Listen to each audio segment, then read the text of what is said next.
Guys, welcome back to another one of our Wednesday night lessons. Guys, if you're not already following us on our Instagram, our TikTok, our Facebook, and our YouTube, what are you even doing? You guys are behind. Be on all four of those because we are pushing out weekly content for you guys. So hit us up. Also, guys, if you haven't been to our Mochella events yet, we have 2 events left. This next one is going to be paintball, and it's going to be just for high school. And then our last one, I think it's still a surprise, but it is going to be for middle school and high school. So keep up with our social media and show up to those, guys.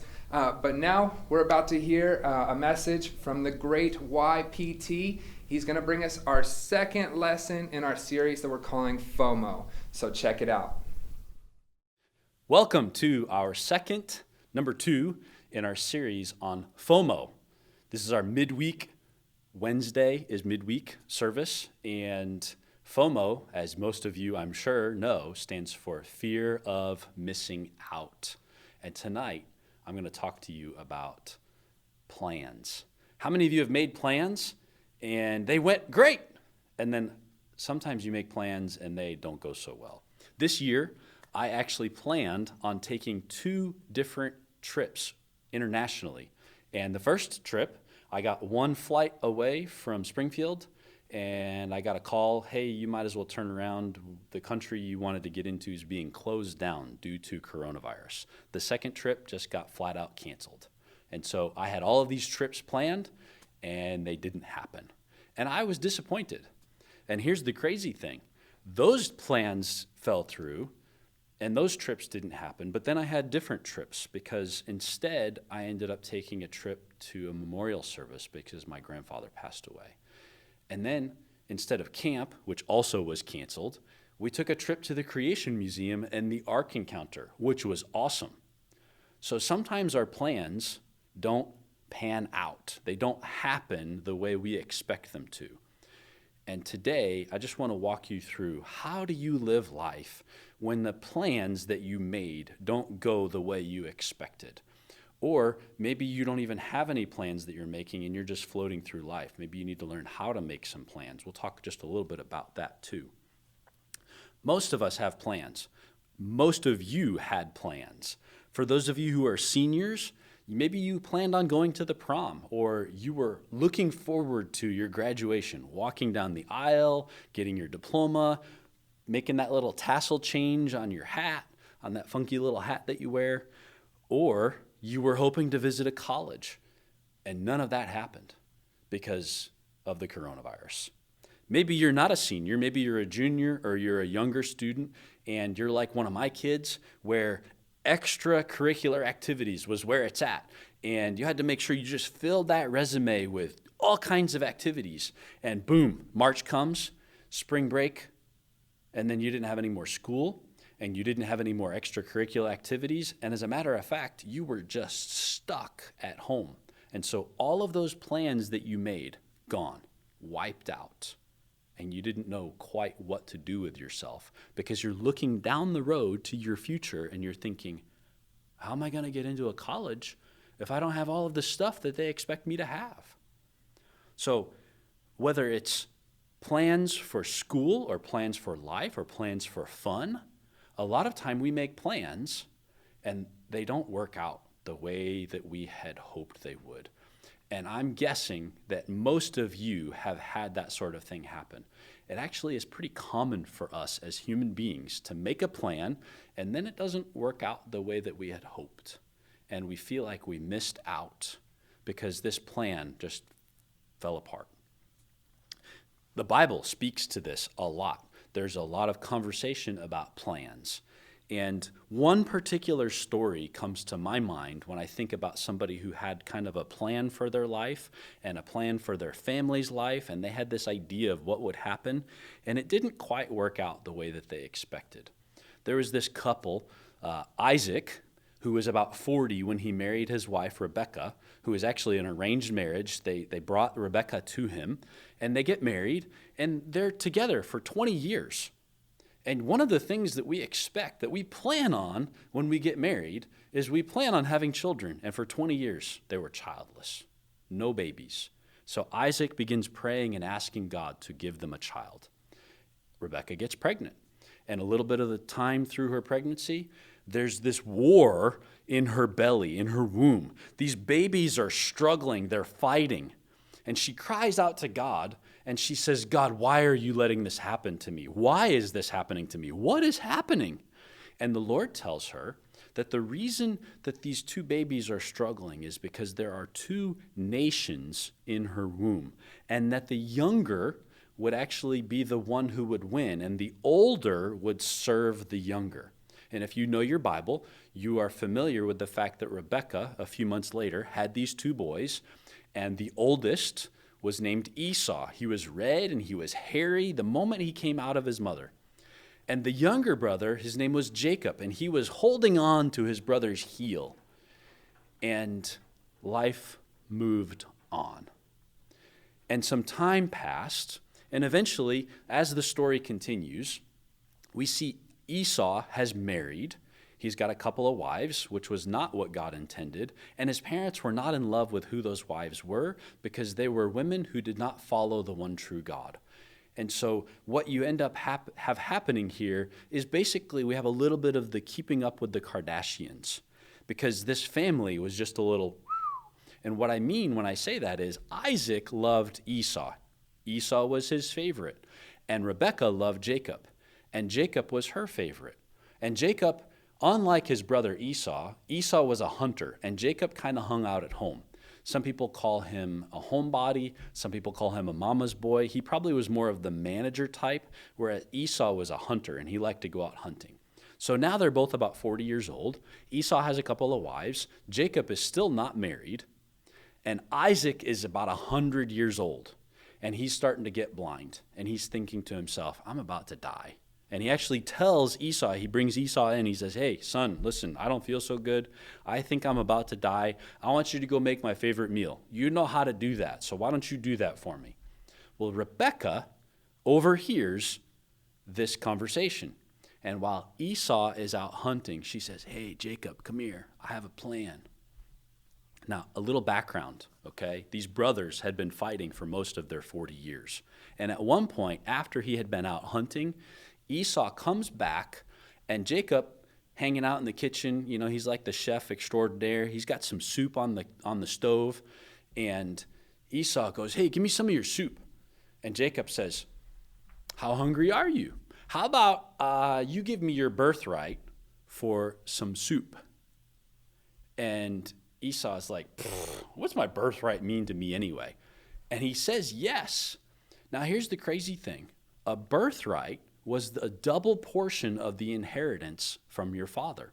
So let's say dad had $3 million. He would get $2 million, and the younger brother would only get $1 million. He trades that away for a can of Chunky Campbell's. Can you imagine doing that? He's like, what's the big deal? So that's in the background of what has happened as a part of their story. So skip back ahead to the present, and Jacob gives in to his mother's scheme, who I have to imagine she remembers what the Lord said when he told her that the older would serve the younger, and she thought, I'm going to make sure this happens. So they put together what Isaac liked to eat. They serve it to him, and they put hairy stuff on Jacob's arms so that Isaac thinks it's him. Long story short, Isaac prays over and gives the blessing to Jacob. As soon as that's done, exit stage right, Jacob runs out of the space, and in comes Esau. And of course, you know, if you've read Genesis, that Isaac is upset. Esau is so mad, he wants to kill his brother. And under the guise of, I don't want my son marrying a woman like your boy did, they send Jacob off to live with his uncle. He goes off and lives with Laban. And as far as we know, the cost to Rebekah for her plan, for her scheme, is that she never saw Jacob again. So yes, the things that she believed might happen were still on track because God is the one who made the promise. But because she attempted to manipulate the situation, she paid a price. And sometimes when we try to force what God said he would do for us, we pay a price that we may not like. So let's go back to the life of Jacob. Jacob is now living with his uncle, and he's been there about a month. And his uncle looks at him and says, hey, listen, I don't think you should live here for free. Why don't you tell me what you would like? And you can work and work towards that. And in that month period, Jacob has figured out that he really likes Laban's older daughter. Her name is Rachel. And he says, I know what I want. I want to marry Rachel. And Laban says, okay, you work for her for 7 years and you can marry her. So 7 years go by. And one day he's been tracking it and he gets down to the last few days and he goes to Laban and says, listen, it's time. I want to marry my wife. And Laban says, okay, let's have the wedding party. They have the big celebration, and you have to understand the culture of that day. This would have been a really big party, but the bride would have been veiled from everybody. And there was no unveiling with a kiss. That didn't happen until they went into the marriage tent. So they get married, and they go off into the marriage tent. It's dark outside. The next morning, Jacob wakes up, and who's in his tent with him, married to him, but not Rachel. It's the older sister, Leah. And he is beside himself. What have you done to me, Laban? And Laban goes, sorry, I may have forgotten to tell you. We don't marry the younger daughter off until the older daughter is married. And Jacob is angry. And he says, I wanted to marry Rachel. And I still want to marry Rachel. And Laban goes, I'll tell you what, you work for me for another 7 years, and I'll let you marry Rachel. And so he says, you can marry her right away after you've fulfilled your week of being with Leah the way you're supposed to. So he does. He gets married. They spend 7 more years. Now he has 2 wives instead of 1. You want to talk about keeping up with the Kardashians? Talk about crazy. You have the older sister who is not loved and the younger sister who is loved. And the older sister can have babies and the younger sister can't. And they each end up giving him their handmaids, just like Abraham's wife did with him. And it just goes sideways. And at the end of the 7 years, Laban realizes Jacob's a pretty good worker. I don't think I want to lose him. So he's like, hey, what is it going to take for you to stick around? And Jacob says, well, I'll tell you what, if you will let me keep all of this type of your herds and flocks, then I'll stay. And Jacob is still planning, right? He's planned to marry, and it didn't work out for him. Now he's planning to gain wealth from his father-in-law, and 7 years go by, and they just butt heads constantly. And then he's done, because his father-in-law is always tricking him, trying to prevent him from gaining the flock that he wants to. So he decides with his wives, we're done. I'm going to leave. So they bail on Laban. They do not tell him that they're leaving. There is no goodbye party. There is no I love you and we're going to hug. He just leaves when Laban is away. So Laban finds out this has happened. Of course, he's offended, so he begins to chase them down, and they have a conversation. And then Jacob decides, I'm going to go back to my family and go visit Dad. And Jacob goes on the desert path, and word comes down that Esau, his older brother, who last he heard wanted to kill him, is coming out to meet him. Now, imagine you're Jacob, and you're thinking, last I knew, my brother wanted to kill me. Well, what am I going to do? And so he sets up this elaborate scheme. Little did he know, he gets to the end, and Esau didn't want to kill him. He just wanted to see his brother because it had been 20 years. They're now both in their 60s, and they both have their own families. They both have their own wealth. They both have their own life, and he just wanted to see his brother. And Esau says, hey, why don't you come back and live with me? And Jacob goes, no, I got a place. It's okay. I can stay on my own. And he never ends up reconnecting with Esau. Jacob's life was a mess because he and his mom tried to make things happen the way that they thought God wanted them to, instead of letting God be the one who guided them. Now, God used that. God always uses what we do for his best. But sometimes we pay the price in the process, like Jacob did, because we don't follow his principles. So today, as we look at how do we live life, sometimes we make a plan and God goes, that's nice, and it doesn't happen. And we say, why didn't it happen? Because that's not what he planned for us. And this is your verse. And this is a famous verse. Everybody loves to quote this verse, especially at graduation time. Jeremiah 29:11 says, for I know the plans I have for you, declares the Lord, plans to prosper you and not to harm you, plans to give you a hope and a future. Now that sounds really nice. It looks great on graduation cards. But what we need to understand, what you need to know about this passage is that God, the Father, the Creator, is telling this to Jeremiah in the midst of a promise of destruction for the people of Israel because they have been disobedient to him for centuries. And what is about to happen is he is about to wipe out the people of Israel using Babylon to bring death and destruction. And Jeremiah is basically a prophet of doom. But in the middle of all of this death and destruction and doom, God looks at Jeremiah and says, I want you to go buy a plot of land here in Israel because one day you will get to live on that plot of land because I will restore these people. And Jeremiah goes, excuse me? And God says, go do what I said. So he did it. And Jeremiah is in a long line of prophets and men who God came down and interrupted their lives. They had no plans for anything amazing. Abraham, happily living in Ur, doing the city life, and God comes down and says, hey, I'm going to make a nation out of you. I want you to pick up all your stuff and go off somewhere. I'm not going to tell you where. You just go. And so he did. And of course, we know that God created the people of Israel out of Abraham. And then a little further along on the timeline, there's this young man named Moses who was born to the Israelites, a descendant of Abraham, but his people were all slaves in Egypt. And he grows up as an adoptee in the palace, speaking the king's language, educated like nobody else. And when he hits 40, he thinks, I'm all that. I'm going to be the one who rescues my people. I'm a good speaker and I can do it. And then, of course, if you read scripture, you find out that he took things into his own hands. He ended up exiled on the backside of the desert for 40 years. And by the time he was done, he thought he was good for nothing. And at that point, God walked in and said, hey, I have a plan for you. I want you to go and rescue my people.